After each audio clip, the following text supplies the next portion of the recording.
মাংস তো আমরা অনেকভাবেই রান্না করি, কিন্তু হাতে মেখে মাংস রান্নার এর টেস্টটা কেমন হয় সেটা জানেন কি? হ্যালো এভরিওয়ান, আসসালামু আলাইকুম। Welcome to cook with Afroza blog channel. আশা করছি সবাই ভালো আছেন। ব্রয়লার মুরগির মাংস অনেকেই খেতে পছন্দ করেন না। আজকে আমি যেভাবে রান্না করব, এভাবে রান্না করলে অনেকেই খেতে পছন্দ করবেন। একবার হলেও ট্রাই করে দেখবেন। আর পুরো ভিডিওটি দেখতে হলে অবশ্যই সঙ্গে থাকুন। ভালো লাগলে লাইক, কমেন্ট, শেয়ার করবেন। আর আজকে আমি হাতে মেখেই এই মাংসটা রান্না করব। তার জন্য এখানে আমি মাংস নিয়েছি, ব্রয়লারের মাংস। আর নিয়ে নিচ্ছি 1 কাপ পরিমাণ পেঁয়াজ কুচি। আর নিয়ে নিলাম ছোট দুটো টমেটো, ছোট ছোট কিউব করে কেটে নিয়েছি। দিয়ে দিলাম পরিমাণ মতো লবণ, এখানে 1 চা চামচের মতো লবণ দিয়েছি। দিয়ে দিচ্ছি মরিচের গুঁড়া, এখানে আমি 3 থেকে 4 চা চামচ পরিমাণ মরিচের গুঁড়া দিব। আর দিয়ে দিচ্ছি 1 চা চামচ হলুদের গুঁড়া, 1 চা চামচ দিয়ে দিচ্ছি ধনিয়া গুঁড়া, 1 চা চামচ দিয়ে দিচ্ছি জিরার গুঁড়া। দিয়ে দিচ্ছি একটা তেজপাতা, মাঝখানতে আমি ছিঁড়ে দিলাম। এখন দিয়ে দিচ্ছি 1.5 চা চামচের মতো আদা বাটা, 1 টেবিল চামচের মতো দিয়ে দিচ্ছি পেঁয়াজ বাটা, 1 টেবিল চামচের মতো দিয়ে দিচ্ছি রসুন থেতো করা। এখানে আমি রসুন থেতো করে নিয়েছি। আরও দিয়ে দিচ্ছি দারুচিনি, এখানে আমি 4 টুকরো দারুচিনি নিয়েছি, আমি ভেঙে একটু ছোট সাইজ করে দিচ্ছি। আর দিয়ে দিব 5 থেকে 6টি এলাচ। এলাচগুলো আমি একটু থেতো করে নিব। থেতো করে নিলে এর ঘ্রাণটা অনেক বেশি আসে এবং ভালো আসে। দিয়ে দিলাম 2টো লবঙ্গ। এখন পেঁয়াজ ভালো করে চটকে নিব। ব্রয়লার মুরগির মাংস আমি আজকে ফার্স্ট এভাবে হাতে মেখে রান্না করছি, কিন্তু রান্না করার পরে এর টেস্টটা যে এত ভালো এসেছিল কল্পনাও করিনি যে এতটা ভালো লাগবে। পেঁয়াজ কিছুটা চটকে নিয়ে এখন দিয়ে দিলাম সরিষার তেল। আমি সরিষার তেল দিয়েই রান্না করব। সরিষার তেল দিয়ে বাটা মশলা, গুঁড়ো মশলা সব কিছু ভালো করে মাখিয়ে নিব। টমেটো নিয়ে নিলাম। এখন আরও একটু সরিষার তেল দিয়ে মাংসর সঙ্গে পুরো মশলাটা মেখে নিব।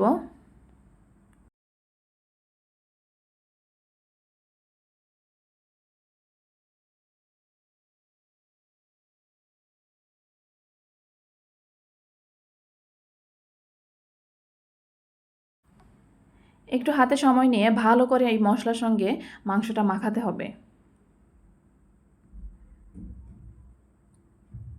খুবই অল্প উপকরণে, ঘরে থাকা উপকরণ দিয়েই আজকে কিন্তু এই মাংসটা রান্না করা হচ্ছে। খুব বেশি যে মশলা দেওয়া তা কিন্তু দিব না। এখন দিয়ে দিচ্ছি কয়েকটা আলু। আলুও এই মাংসের সঙ্গে ভালো করে মাখিয়ে নেব। আমার ভিডিওটি যারা দেখছেন, যারা লাইক দিতে ভুলে গেছেন, তারা এই পর্যায়ে এসে একটা লাইক দিয়ে দিবেন। আর যদি আমার ভিডিওটি ভালো লাগে থাকে অবশ্যই কমেন্টে আপনাদের মূল্যবান মন্তব্য লিখে যাবেন। আবারও একটু তেল দিয়ে দিচ্ছি। আমার কাছে মনে হচ্ছে তেল একটু কম হয়েছে, যার কারণে আবার একটু দিয়ে দিলাম। তেল দিয়ে আবারও একটু মাখিয়ে নিচ্ছি।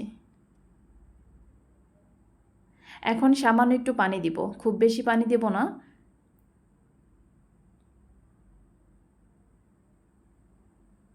প্রায় 1 কাপ পরিমাণ পানি দিয়ে দিলাম।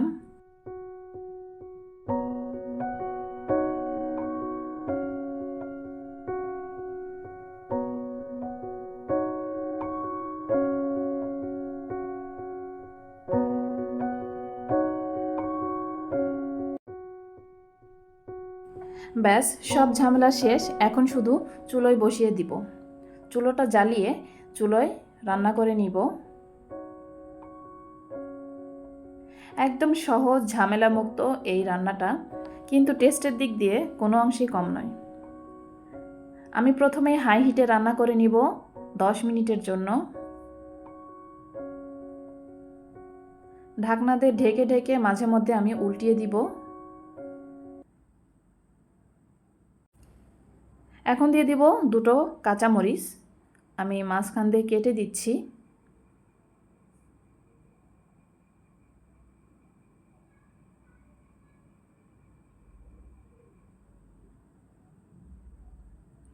কাঁচামরিচ দিয়ে আবারও ঢাকনা দিয়ে ঢেকে আমি রান্না করে নেব 2 থেকে 3 মিনিটের মতো।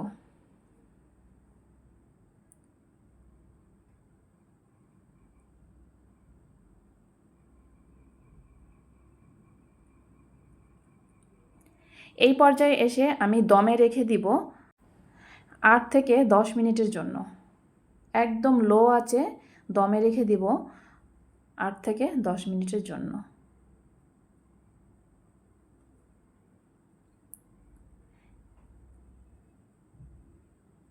আট থেকে 10 মিনিট পরে এর ফাইনাল লুকটা এরকম এসেছে।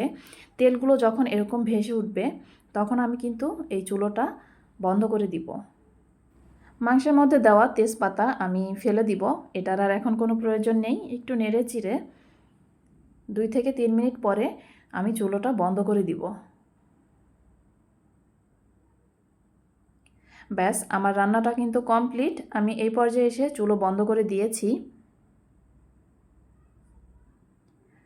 আপনারাও এভাবে ট্রাই করে দেখতে পারেন, একদিন হলেও ট্রাই করে দেখবেন। হাতে মেখে মাংস রান্না করা কতটা মজা হয় সেটা আসলে না রান্না করলে কখনোই বোঝা যাবে না। আমি একটা প্লেটে সার্ভ করে আপনাদেরকে দেখাচ্ছি কেমন হয়েছে এর ফাইনাল লুকটা। যতটা না দেখতে সুন্দর হয়েছে, খেতে তার চেয়েও অনেক ভালো হয়েছে। বাসায় ট্রাই করে অবশ্যই কমেন্টে জানাবেন কেমন হয়েছে। ভিডিওটি এই পর্যন্তই। সবাই ভালো থাকবেন, সুস্থ থাকবেন। আল্লাহ হাফেজ। আসসালামু আলাইকুম ওয়া রাহমাতুল্লাহ।